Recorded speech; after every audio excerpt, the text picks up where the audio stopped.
En 1864, un homme extraordinaire naissait au Venezuela, le docteur José Gregorio Hernández. Scientifique, professeur et surtout le médecin des pauvres.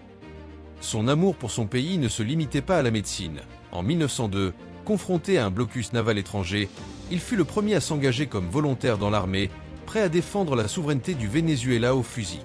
Après sa mort en 1919, sa dévotion populaire a grandi.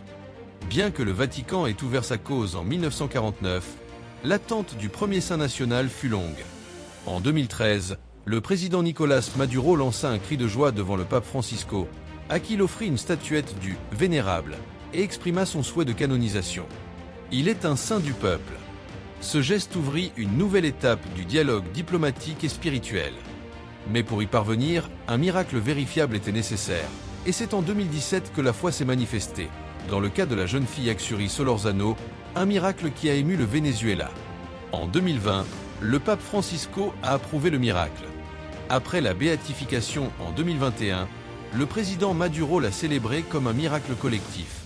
En février 2025, le président Maduro a adressé une lettre personnelle au pape Francisco pendant sa convalescence, réitérant son souhait de canonisation. Quelques jours plus tard, il a signé le décret de canonisation depuis sa chambre d'hôpital.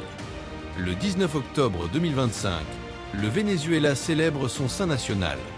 José Gregorio Hernández est devenu un symbole d'unité, de service et de foi populaire.